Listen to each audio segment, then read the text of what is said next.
को गुंड कले अधिक अमल मिलता है।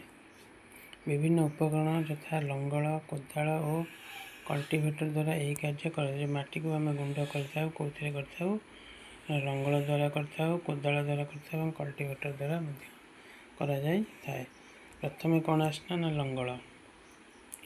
बहु पुरातन कालू जमी कर्षण सार बुणवा अनाबना घास दमन पर हल लंगल व्यवहार कर बहु पुरातन काल माने बहुत आगुरी जमी चाष करने सार बुणवाई और अनाबना घास दमन करने हल लंगल व्यवहार कर।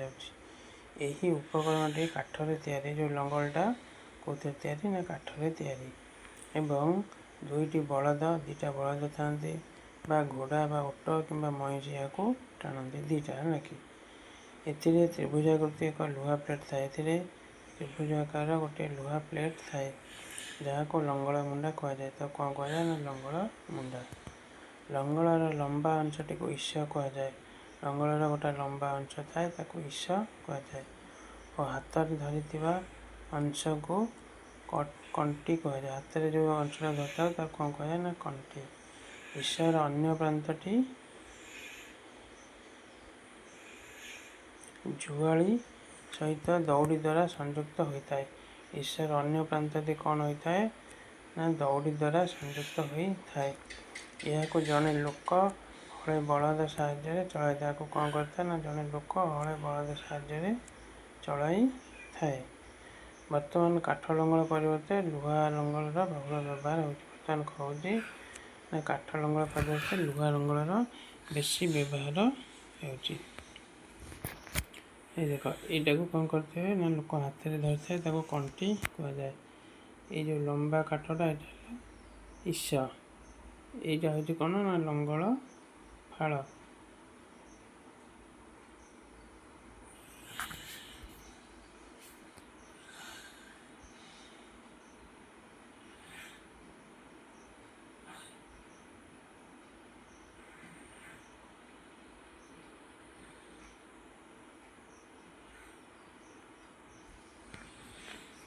कौन कहला सेकेंड आसला कौन ना कल्टीवेटर। आजिकल जमी हल करने ट्रैक्टर द्वारा टणा जाऊा लंगल बा कल्टीवेटर बा पावर टिलर व्यवहार करते। आजिकल कौन हो हल बलद लोक चाष न करी ट्रैक्टर बा कल्टीवेटर द्वारा चाष बा पावर टिलर द्वारा चाष कर। कल्टीवेटर व्यवहार द्वारा मजूरी और समय कम खर्च हो। कल्टीवेटर व्यवहार द्वारा कौन हो ना मजूरी कम खर्च हो समय कम खर्च हो। आसला कोदाल। यही जंत्र द्वारा माटी को हाणी हालुका करने अनाबना गछ सफा कर। कोदाल द्वारा कौन होता है ना माटी को हाणी अनाबना गछ सफा कर। एक लंबा काठ बाउंश बा लुहार बेंट था कौन थाए ना गोटे लंबा काठ बाउंश बा लुहार बेंट लगी था। यही बेंटरे गोटे चौड़ा और आंशिक लुहा प्लेट संयुक्त थाए। ये जो बेंटरे कौन था ना गोटे चौड़ा और आंशिक लुहा प्लेट संयोग हो थाए। आसवा कौन ना मंजी बुणा। फसल उत्पादन में मंजी बुणा सबुठ बेसी गुरुत्वपूर्ण। फसल उत्पादन समय मंजी बुणाटा हूँ सबुठ बेसी गुरुत्वपूर्ण। मंजी बुणवा पूर्वर उन्नत मानर बिहन बाछा दरकार। मंजी बुणवा पूर्वर उन्नत मानर बिहन बाछा निहाती दरकार। उन्नत मानर बिहन अधिक अम्लक्षम। यदि उन्नत मानर बिहन आम पकड़ा तो अधिक अम्लक्षम हम अधिक फसल अमल हो। परिष्कार और सुस्थ भल किस्म रही दरकार। ये जो उन्नत मानर बिहन परिष्कार सुस्थ और भल किस्म रही दरकार। कृषक मैंने अधिक अम्लक्षम बिहन व्यवहार करते हैं। कृषक मैंने कौन करते हैं अधिक अम्लक्षम बिहन व्यवहार कर। जो बिहन अधिक अमल हम से व्यवहार करते। बिहन मनोनयन। एक पात्र किसी बूटा मंजी नि पा ढाला। गोटे पात्र किसी बूटा मंजी नवा और किसी पा ढाला। किसी समय पर से गुड़े मंजी ऊपर भाषा लगे। किसी समय पर देख मंजी ऊपर भाषव। तुम मन प्रश्न उठ कहीं मंजी भाषला अन्न सब बुड़ी गला। तुम मन प्रश्न उठे कौन कि मंजी भाषला और किसी मंजी बुड़ीगला। ଯେଉଁଗୁଡ଼ିକ ଉପରେ ଭାସୁଛନ୍ତି ସେଗୁଡ଼ିକ କି ପ୍ରକାର ମଞ୍ଜି? ଯେଉଁଗୁଡ଼ିକ ଉପରେ ଭାସୁଛନ୍ତି ସେଗୁଡ଼ିକ ହେଉଛନ୍ତି ଖରାପ ମଞ୍ଜି ବା ଉନ୍ନତ ଭଲ ମଞ୍ଜି ବା ବିହନ ନୁହନ୍ତି। ଯେଉଁଗୁଡ଼ିକ ପାଣିରେ ବୁଡ଼ିଗଲେ ସେଗୁଡ଼ିକ ଠାରୁ ଭାସୁଥିବା ମଞ୍ଜି ହାଲୁକା। ସେଗୁଡ଼ିକ କାହିଁକି ହାଲୁକା? କ'ଣ ପାଇଁ ହାଲୁକା ହେଲା? ନା ନଷ୍ଟ ହୋଇଥିବା ମଞ୍ଜି ଗୁଡ଼ିକ ଫମ୍ପା ହୋଇଥାନ୍ତି। ଯେଉଁ ମଞ୍ଜି ନଷ୍ଟ ହୋଇଯାଇଥାଏ ସେଗୁଡ଼ିକ ଫମ୍ପା ହୋଇଥାନ୍ତି, ତେଣୁ ହାଲୁକା। ଫଳରେ ସେଗୁଡ଼ିକ ପାଣିରେ ଭାସନ୍ତି।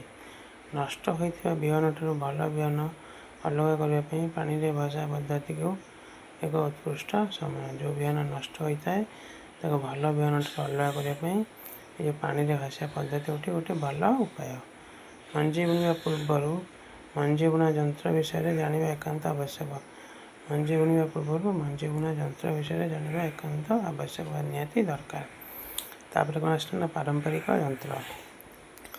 ପାରମ୍ପରିକ ପଦ୍ଧତିରେ ମଞ୍ଜି ବୁଣିବା ପାଇଁ କାହାଳି ସଦୃଶ ଏକ ଯନ୍ତ୍ର ବ୍ୟବହାର କରାଯାଉଥିଲା। ପାରମ୍ପରିକ ପଦ୍ଧତିରେ ମଞ୍ଜି ବୁଣିବା ପାଇଁ କାହାଳି ଟାଇପ୍ର ଗୋଟେ ଯନ୍ତ୍ର ବ୍ୟବହାର କରାଯାଉଥିଲା। କାହାଳି ମୁହଁରେ ଢଳା ହେଉଥିବା ମଞ୍ଜି ଗୁଡ଼ିକ 2 ବା 3ଟି ସରୁ ପାଇପ୍ ଦ୍ୱାରା ମାଟି ଭିତରେ ପଡ଼ୁଥିଲା। କାହାଳିରେ କ'ଣ ମଞ୍ଜି ପକାଉଥିଲେ, ସେଥିରୁ 2ଟା ବା 3ଟା ସରୁ ପାଇପ୍ ଦ୍ୱାରା ମାଟିରେ ପଡ଼ୁଥିଲା। ଏହିପରି ଭାବେ ମଞ୍ଜି ବୁଣା କାର୍ଯ୍ୟ କରାଯାଉଥିଲା। ଏହିପରି ଭାବରେ ମଞ୍ଜି ବୁଣା କାର୍ଯ୍ୟ କରାଯାଉଥିଲା। ତାପରେ ଆସିଲା ମଞ୍ଜି ବୁଣା ଡ୍ରିଲିଂ ଯନ୍ତ୍ର। ଆଜିକାଲି ଟ୍ରାକ୍ଟରରେ ଖଞ୍ଜା ଯାଇଥିବା ଡ୍ରିଲିଂ ଯନ୍ତ୍ର ଦ୍ୱାରା ମଞ୍ଜି ବୁଣା କାର୍ଯ୍ୟ ହୋଇପାରୁଛି। ଟ୍ରାକ୍ଟରରେ ଡ୍ରିଲିଂ ଯନ୍ତ୍ର ଖଞ୍ଜା ହେଉଛି, ତା ଦ୍ୱାରା ମଧ୍ୟ ମଞ୍ଜି ବୁଣା ହୋଇପାରୁଛି। ଏହି ଯନ୍ତ୍ର ଦ୍ୱାରା ମଞ୍ଜି ଗୁଡ଼ିକ ସମାନ ଭାବେ ଠିକ୍ ଦୂରତାରେ ଓ ସମାନ ଗଭୀରତାରେ ପଡ଼ିଥାଏ। ଏହି ଯନ୍ତ୍ର ଦ୍ୱାରା କ'ଣ ହୋଇଥାଏ? ମଞ୍ଜି ଗୁଡ଼ିକ ସମାନ ଭାବରେ ଠିକ୍ ଦୂରତାରେ ଏବଂ ସମାନ ଗଭୀରତାରେ ପଡ଼ିଥାଏ। ମଞ୍ଜି ଗୁଡ଼ିକ ଉପରେ ମାଟି ଘୋଡ଼ାଇ ହୋଇଯାଏ ଓ ପକ୍ଷୀମାନେ ଏହାକୁ ଖାଇପାରନ୍ତି ନାହିଁ। ମଞ୍ଜି ଉପରେ କ'ଣ ହୋଇଥାଏ ନା ମାଟି ଘୋଡ଼ାଇଯାଏ ଏବଂ ପକ୍ଷୀ ଏହାକୁ ଖାଇପାରନ୍ତି ନାହିଁ। ଏଥିରେ ସମୟ ଓ ମଜୁରୀ କମ୍ ଖର୍ଚ୍ଚ ହୁଏ। ହୋଇଥାଏ। ଧାନ ଭଳି ବିହନକୁ ନର୍ସରୀରେ ବୁଣି ଖୁବ୍ ଶୀଘ୍ର ଉଠାଯାଏ। ଧାନ ଭଳି ବିହନକୁ ନର୍ସରୀରେ ବୁଣିକରି ଜଲ୍ଦି ତାକୁ ଉଠାଯାଏ। ଧାନ ଗଛ ଉଠି ତଳି ହୋଇଗଲେ ଜମିରେ ରୁଆହୁଏ। ଧାନ ଗଛ ଯେତେବେଳେ ଉଠିକରି ତଳି ହୋଇଯାଏ ତାକୁ ଜମିରେ ନେଇ ରୁଆଯାଏ। କେତେକ ଜଙ୍ଗଲଜାତ ଉଦ୍ଭିଦ, ଫଳ ଓ ଫୁଲ ଚାରା ଆଦି ନର୍ସରୀରେ ଉତରା ଯାଇ ପରେ ଲଗାଯାଏ। କେତେକ ଜଙ୍ଗଲଜାତ ଉଦ୍ଭିଦ, ଫଳ ଓ ଫୁଲ ଚାରା ନର୍ସରୀରେ ଲଗାଯାଇକରି ଗଛ କରାଯାଏ। ତାପରେ ତାକୁ ନେଇକରି ଲଗାଯାଏ ଅଲଗା ଜାଗାରେ। ଗହଳି ରୋକିବା ପାଇଁ ନିର୍ଦ୍ଦିଷ୍ଟ ଦୂରତାରେ ଗଛ ଲଗାଇବା ଦରକାର। ଯଦି ଆମେ ପାଖାପାଖି ଗଛ ଲଗାଇଥିବା କ'ଣ ନା ସେ ଗୋଟେ ନିର୍ଦ୍ଦିଷ୍ଟ ପରିମାଣ ମାଟିରୁ ଏକାଧିକ ଗଛ ଯଦି ଭିଟାମିନ୍ ଟାଣିବେ ତାହେଲେ ସେମାନେ କେଉଁଠୁ ପାଇବେ? ତେଣୁ ମରିଯିବେ। ସେଥିପାଇଁ ଗୋଟେ ନିର୍ଦ୍ଦିଷ୍ଟ ଦୂରତାରେ ଗଛ ଲଗାଇବା ଦରକାର। ଫଳରେ ଗଛ ଉପଯୁକ୍ତ ପରିମାଣରେ ସୂର୍ଯ୍ୟାଲୋକ ସହ ମାଟିରୁ ପୋଷକ ବା ଖାଦ୍ୟ ଓ ଜଳ ପାଏ। ଯାହାଦ୍ୱାରା କି ଗୋଟେ ନିର୍ଦ୍ଦିଷ୍ଟ ପରିମାଣ ଦୂରତାରେ ଲଗାଇଲେ ଗଛ ଗୁଡ଼ିକ କ'ଣ କରିଥାଏ ନା ସୂର୍ଯ୍ୟାଲୋକ ସହିତ ମାଟିରୁ ପୋଷକ ବା ଖାଦ୍ୟ ଓ ଜଳ ପାଇଥାଏ। ବେଳେବେଳେ କେତେକ ଗଛକୁ ଉପାଡ଼ି ଘନତା କମାଇ ଦିଏ। ଯଦି ବେଳେବେଳେ କ'ଣ ହୁଏ ନା ପାଖାପାଖି ଗଛ ଭୁଲରେ ମଞ୍ଜି ପଡ଼ିଯାଇଥାଏ ବା ଗଛ ଲାଗିଯାଇଥାଏ, ତାହେଲେ କେତେକ ଗଛକୁ ଉପାଡ଼ିକିରି ତାଙ୍କର ଘନତାଟା କମାଇ ଦିଆଯାଇଥାଏ, ମାନେ ତାଙ୍କ ଭିତରେ ଡିଷ୍ଟାନ୍ସ ମେଣ୍ଟେନ୍ ରଖାଯାଏ। ନେକ୍ସଟ କ୍ଲାସ୍ରେ ଆମେ ପଢ଼ିବା କ'ଣ ନା ସାର ଓ ଖତ ପ୍ରୟୋଗ।